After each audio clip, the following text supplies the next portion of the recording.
Tashira Garay, welcome. So what's your reaction first off to this news that the officer who fired that shot and killed Daunte Wright has resigned and the police chief is gone now too?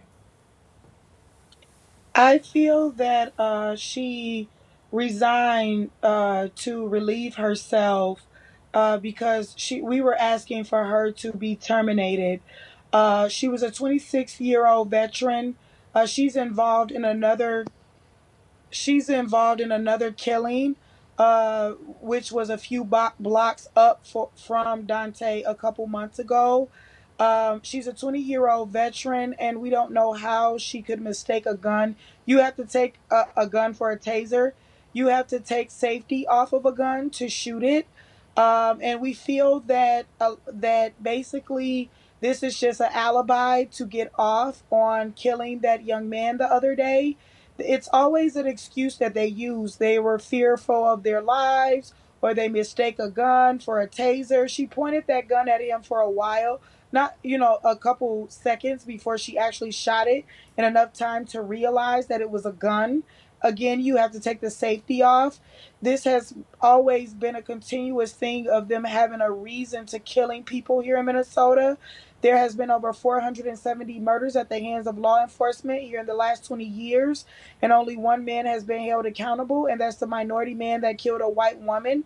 And his incident was truly an accident because she banged on his window after reporting gunshots in a dark alley. She was banging. He shot the gun, and she died. But I don't justify murder at all. But it's just so sad to me that the only man that's been held accountable is a white man that killed a black man Yep. that killed a white woman. But And the so rest what of these, action do you want to see taken against this police officer? yes, I want to see charges because we're tired of it's killing after killing after killing. It's a problem here in Minnesota. The highest profile cases have come from Minnesota. It's very treacherous here. I've been followed, harassed, stalked by police here in Minnesota. And it's scary here. My life is on the line, but I have to fight for what I believe. It's so many more families that led up to Dante and that led up to George Floyd, and we get no support here in Minnesota. My support group is the only group that is helping these families. I had to shut down an event that I was having for my son's father's birthday, for Justin Tigan's birthday, which is today. His birthday is today, and I had an event on Sunday with balloons and cake. All the families were there. We had to shut it down so I could go let Dante. His mother cried on my shoulder, and I prayed with her. Like, we can't. It was hard because I had worked so hard on that event, and yet I'm hurting, and I had to go out there to comfort this mother because her son had got murdered. It's horrific. Yeah, you're talking there about your fiance who was killed by police back in 2009. What memories has this brought back for you? It's brought back bad memories. The father of my son, my fiance, Justin Tigan, was brutally beat to death by the St. Paul police and thrown inside of a trash dumpster August 19, 2009 by the police here in Minnesota. It's been cover up after cover up, and these stories are coming out. The truth is coming out, and they're coming up with alibis to get off on these murders. They will frame it for anything just to get off on these murders, and it's time for it to end. Every human being deserves to live. That young man deserves to live, and there's no way in 26 years you didn't know your difference between a gun and a taser, and you had to take the safety off to shoot the gun. It's an alibi to get off, and it's painful. It's re-traumatizing for all of our families. We're really hurting and going through it right now, to keep watching this, to see a man like George Floyd urinate on himself and plead for his mother in broad daylight. It's a problem here in Minnesota. It's very racist here. And the racism is infiltrated into the police departments, and they will harass you after they kill your loved one. They will treat you like you are um, a criminal when we are in fact the victims because they murdered our loved ones. There's been a lot of talk about change since George Floyd's death in the US. Has anything really changed? Not here in the state of Minnesota. In the state of Minnesota, they're not. The police are still very brutal. As we can see, we're in the middle of a trial with George Floyd, and yet Daunte gets murdered. It's very brutal here. They're not passing legislation here. It's people holding up the legislation.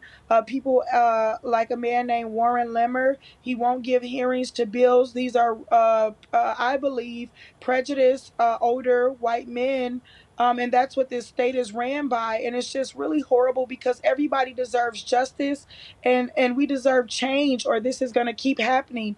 And our families are fighting for that change. We're fighting for the laws to change. And so we're hoping that the pressure is on after this. But it hurts because it seems like another sacrifice of a body has to be taken before they make the change.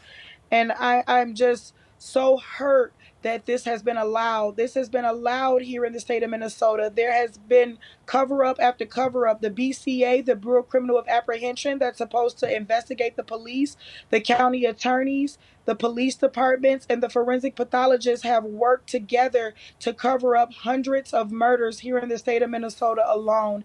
And it's time for it to stop. It's time for the truth to come out and be told. And Tashira, we've just been seeing some live pictures from Minneapolis of the crowds continuing to protest there. We know you have been part of those protests over the last couple of nights. What's it been like to be in there amongst that?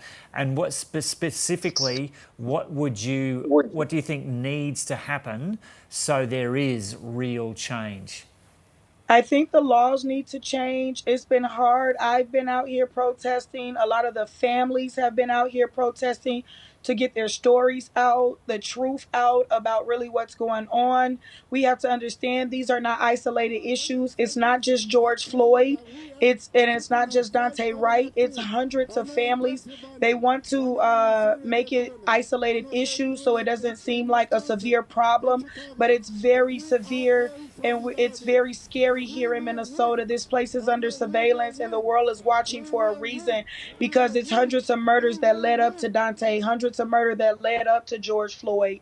And it's the a lot of community is coming together and sticking together, but we need the people in the political seats to connect with the community and work with the community on change and changing the laws that permit this stuff to happen.